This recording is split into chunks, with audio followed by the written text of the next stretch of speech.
Hello and welcome to Profitable Moment with Olutayo Somide. In continuation of our discussion on the clustering of your life, we want to go a step further today to talk about the clustering of the mind or the mindset, or if you want to say the spiritual angle, which is the third level. You recall that in the first discussion we looked at the physical environment that we live in and how we feel the physical environment around the house, around the offices with junks, things that we are so attached to, piece of furniture, electronics, and some other household items, including clothing and shoes, that we just litter the whole place with.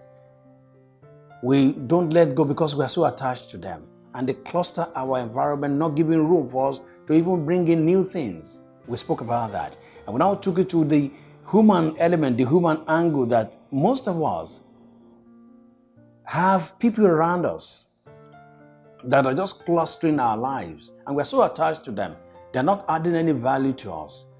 They constitute what I call monitoring spirits. They monitor us. They choke us at times. They want to know what's happening in our lives. We are so attached to them that we don't want to let go. In times of troubles and trials, they're never there, but they're just there. So, and when we cluster our lives with them, it becomes so difficult for us to even move. Now let's go a step further. Most people unknowingly cluster their lives with things of the mind. They don't travel light.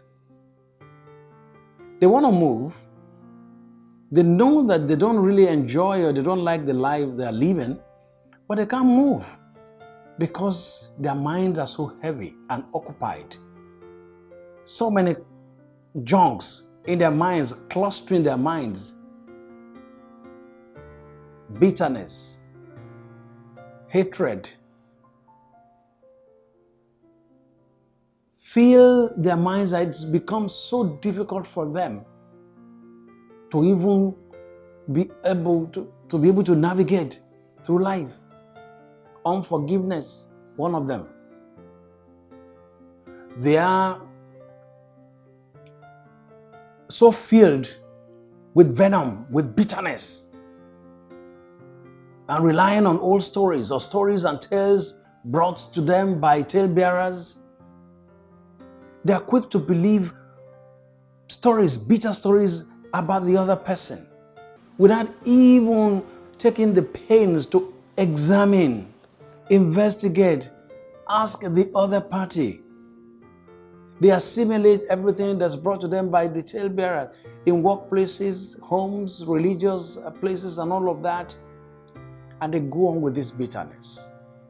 As you decluster your own life with people around you, as you weed them, so that you can have a clearer vision of where you are going, as you let go of the monitors of those junks in your life, you should also decluster your mind, your mindset, so that there could be room for some fresh ideas, for love to come in, for you to begin to believe in yourself again, for you to believe that this life is about linking with the next person.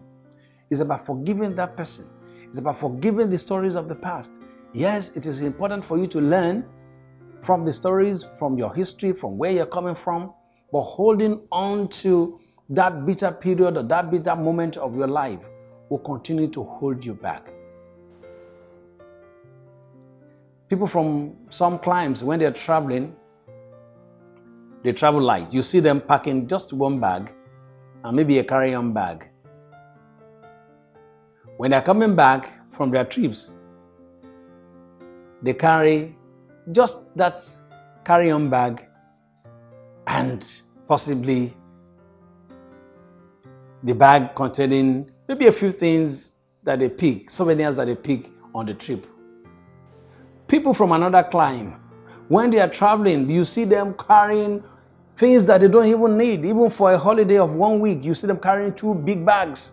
And you see them. You notice them at airports. They are busy struggling to see what they could move out of what bag and how, you know. You want to enjoy the holiday. You want to enjoy the trip. You want to have seamless check-in at the counter. Travel light.